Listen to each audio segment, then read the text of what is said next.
तो hello friends, एक बार फिर से आप सभी का स्वागत है मेरे यूट्यूब चैनल बायोलॉजी स्क्वाड में। और आज हम इस वीडियो के बाद बात करने वाले हैं कि एक ऐसे टॉपिक के बारे में जो कि हमारे जितने भी लाइफ प्रोसेस हैं उन सभी में बहुत ही इम्पोर्टेंट रोल प्ले करता है।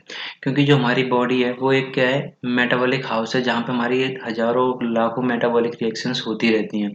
तो उन सभी मेटाबॉलिक रिएक्शंस को करने के लिए, होने के लिए हमें एक स्पेशल टाइप ऑफ सब्सटेंस की ज़रूरत पड़ती है, जिसे हम एंजाइम कहते हैं। ठीक है, तो उस एंजाइम वो क्या होता है और उसके बारे में हम डिस्कस करने वाले हैं कि वो कब डिस्कवर हुआ था और ये क्या होता है, ये सभी हम डिस्कस करने वाले हैं। तो चलिए वीडियो को स्टार्ट करते हैं।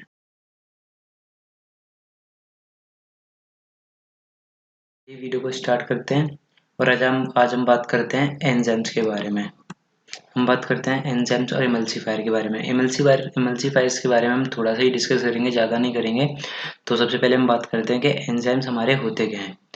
एंजाइम्स क्या होते हैं? एंजाइम एक बायोलॉजिकल मॉलिक्यूल होते हैं जो कि हमारी जितनी भी मेटाबॉलिक रिएक्शंस हमारी बॉडी के अंदर होती हैं, स्टमक के अंदर होती हैं, तो उन सभी रिएक्शंस को होने में जो हेल्प करते हैं वो हमारे क्या होते हैं? एंजाइम्स होते हैं। ठीक है, तो ये हमारे क्या तरीके के, जो सबसे पहले जो एंजाइम की डिस्कवरी थी वो हमारे फ्रेंच केमिस्ट द्वारा की गई थी, जो कि 1933 में की गई थी।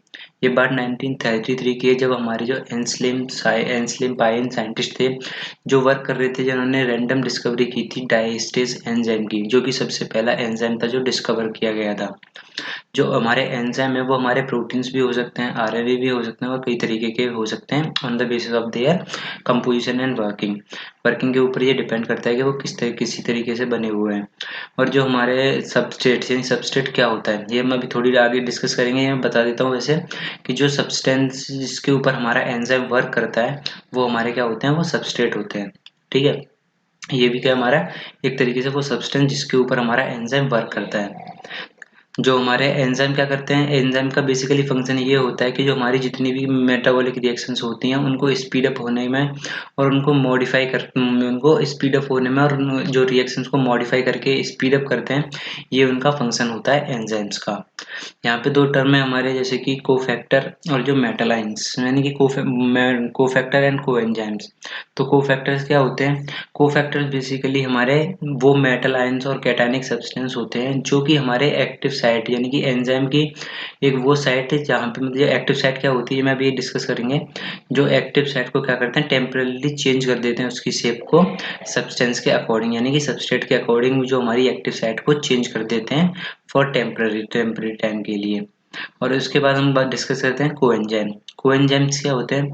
जब हमारा सबस्ट्रेट कॉम्प्लेक्स है, यानी कि जो सबस्ट्रेट है, जब हमारे नॉर्मल पर्टिकुलर एंजाइम के साथ जब कंपोज्ड होके एक स्ट्रक्चर फॉर्म करता है, तो वो हमारे क्या फॉर्म करते हैं, वो फॉर्म होके हमारा एक कोएंजाइम बनाता है। उसके बाद हमारा क्या है, holo enzyme. Holo enzyme basically होते क्या है? होलो एंजाइम हमारे क्या होते हैं, जब हमारे एक इनएक्टिवेटेड एंजाइम, जिसे हम एपो एंजाइम भी बोलते हैं, जब एक इनएक्टिवेटेड एंजाइम एक को एंजाइम के साथ में कॉम्प्लेक्स फॉर्म करता है, तो वो हमारा कॉम्प्लेक्स फॉर्म होके होलो एंजाइम बनता है।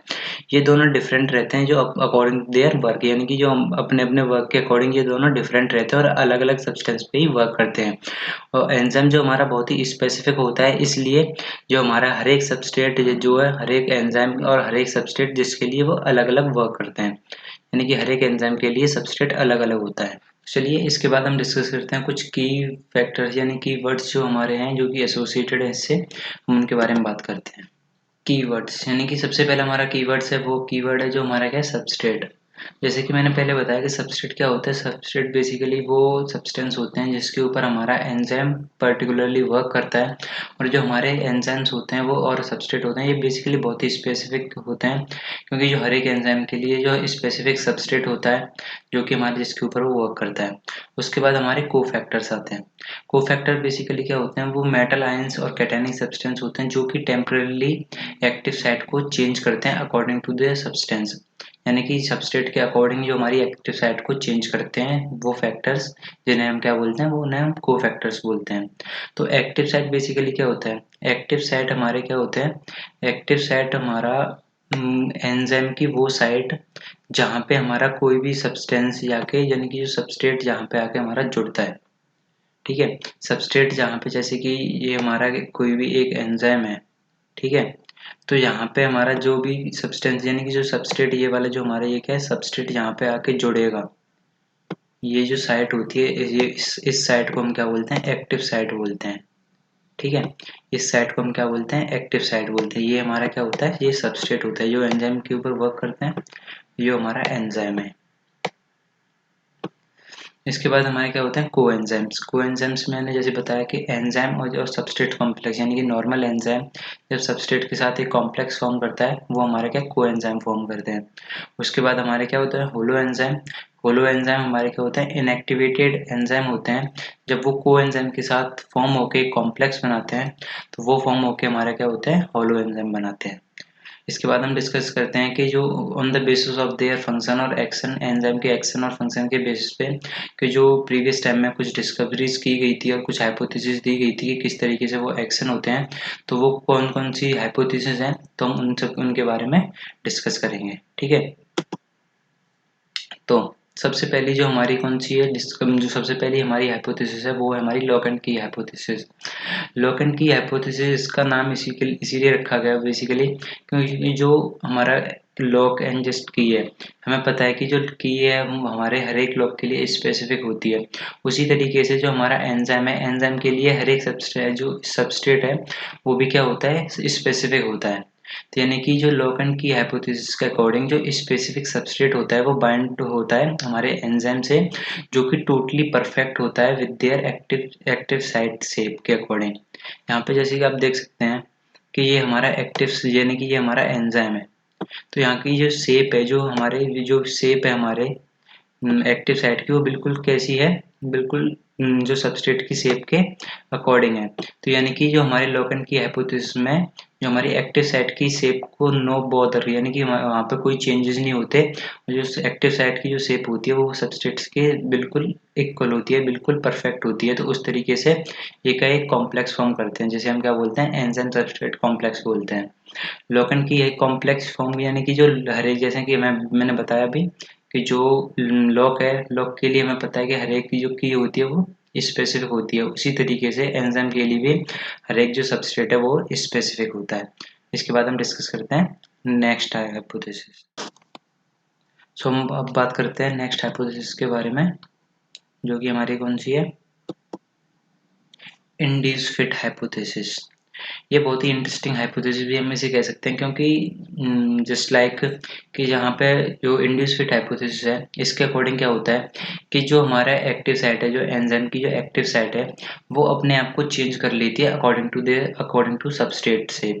जैसे कि जो एंजाइम जो सबस्ट्रेट होल्ड करता है, तो वो अपने आप को क्या कर लेता है, चेंज कर लेता है अपनी एक्टिव साइट की शेप को according to the substrate shape. ये इसी फिनोमेना को हम क्या कहते हैं, इंड्यूस फिट कहते हैं। यही हमारी इंड्यूस फिट हाइपोथेसिस है। जस्ट लाइक यहाँ पे आप देख सकते हैं कि जो एक्टिव साइट की जो शेप है, वो हमारी क्या है, थोड़ी डिफरेंट है according to the substrate shape. तो यहाँ पे क्या होता है, यहाँ पे हमारा क्या है, जो हमारे जब इंड्यूस फिट हाइपोथेसिस के अकॉर्डिंग जो हमारा एंजाइम है, वो एंजाइम क्या कर लेता है, अपनी एक्टिव साइट की शेप को चेंज कर लेता है according to the shape of substrate. ये हमारी कौन सी होती है हाइपोथेसिस, ये हमारी इंड्यूस फिट हाइपोथेसिस होती है। ये बहुत ही सिंपल है। ठीक है, तो चलिए आगे बढ़ते हैं। इसके बाद हम डिस्कस करते हैं कि जो कुछ हमारी एनवायरमेंटल कंडीशंस होती हैं, जो कि हमारे एंजाइम एक्शन को क्या करती हैं, थोड़ा बॉदर करती हैं, और जो एंजाइम एक्टिविटी जो होती है उसके क्या होती है, इफेक्ट करती हैं। तो जो सबसे पहली हमारी जो कंडीशन है, वो हमारी कौन सी है, टेम्परेचर। तो जो हमारे एंजाइम्स होते हैं वो बहुत ही सेंसिटिव होते हैं। तो जो जैसे ही हमारा टेम्परेचर इंक्रीज या डिक्रीज होता है, तो उसके हिसाब से वो क्या करते हैं, अपनी एंजाइमेटिक एक्टिविटी को क्या बोलते हैं, चेंज कर देते हैं, या चेंज हो जाती है उसके अकॉर्डिंग। तो जब हमारा टेम्परेचर इंक्रीज होता है, तो हमारा एंजाइम एक्शन क्या होता है, वो डिक्रीज हो जाता है। क्योंकि जो हमारे एंजाइम्स होते हैं वो बेसिकली क्या होते हैं, प्रोटीन्स और आरएनए होते हैं। तो उनके अंदर जब हमारा टेम्परेचर इंक्रीज होता है, तो एंजाइम जब टेम्परेचर इंक्रीज होने की वजह से जो हमारे एंजाइम्स के जो बॉन्ड्स होते हैं वो ब्रेक हो जाते हैं, जिसकी वजह से क्या बोलते हैं, सबस्ट्रेट से वो इजीली अटैच नहीं हो पाते, और वो क्या होते हैं, लेस एक्टिव हो जाते हैं, जिसकी वजह से हमारा एंजाइम क्या है, वो जो अपना प्रॉपर फंक्शन होता है वो परफॉर्म नहीं कर पाते हैं। ठीक है, उसके बाद हमारी दूसरी कंडीशन है हमारा पीएच। पीएच तो पीएच क्या होती है बेसिकली, जो हमारे जितने भी न्यूक्लिक एसिड्स हैं यानी कि हमारे और जितनी प्रोटीन्स हैं वो उन सब के लिए बेसिकली हमारा जो डिफरेंट डिफरेंट एसिडिक और बेसिक पीएच होती है, जो कि डिफरेंट डिफरेंट एसिडिक और बेसिक पीएच पे वर्क करते हैं। तो जब भी हमारा थोड़ा भी फ्लक्चुएशंस होती हैं, हमारी थोड़ी सी भी, या एसिडिक पीएच बढ़ती है या बेसिक पीएच बढ़ती है या थोड़ी कम होती है, तो उसके हिसाब से क्या होता है, जो हमारे एंजाइम्स हैं वो डीनेचर हो जाते हैं, यानी कि बॉन्ड्स ब्रेक होते हैं, वो अपना एक्शन परफॉर्म नहीं कर पाते हैं, जो प्रॉपर फंक्शन जिन्हें परफॉर्म करना होता है। ठीक है। उसके बाद हमारी तीसरी कंडीशन है हमारी एंजाइम कंसंट्रेशन। तो जब हमारा एंजाइम कंसंट्रेशन है वो इंक्रीज होती है तो हमारी रेट ऑफ रिएक्शन इंक्रीज होती है, लेकिन वो भी कब तक, up to a certain limit. जैसे कि भी एग्जांपल देता हूँ मैं, तो अगर हम फर्दर इंक्रीजमेंट करते हैं एंजाइम कंसंट्रेशन में तो वो इंक्रीज नहीं होती है। जस्ट लाइक कि आपके पास पर्टिकुलर चपातीस हैं, तो उनको खाने के लिए तुम्हें पर्टिकुलर पर्सन है, यानी कि हमारे पास जितनी चपाती हैं उतने पर्सन भी हैं। लेकिन जब हम क्या करें कि हम वहीं पे जो पर्सन्स हैं, पर्सन की जो रेट है यानी कि पर्सन की जो कंसंट्रेशन है वो हम इंक्रीज कर दें, तो हमारी जो रेट ऑफ रिएक्शन है यानी कि जो उन चपातीस को खाने की जो टाइमिंग है वो कम हो जाएगी, और जो काम क्या है जल्दी फिनिश हो जाएगा, यानी कि चपाती जल्दी फिनिश हो जाएंगी। उसी तरीके से, लेकिन कब तक, जब तक हमारे पास यानी कि चपातीस जहाँ जब तक हैं, यानी कि चपातीस को आप रिलेट करेंगे सबस्ट्रेट से, तो जब तक हमारे यानी कि हमारे पास सबस्ट्रेट है, जब तक हमारा एंजाइम उसके ऊपर वर्क करेगा, जब तक हमारा हमारे पास सबस्ट्रेट है, तो वो कब तक करेगा, जब तक हमारे पास सबस्ट्रेट होगा तभी तक वो उसके ऊपर वर्क कर सकता है, तो वो हमारा एक सर्टेन लिमिट तक काम करेगा।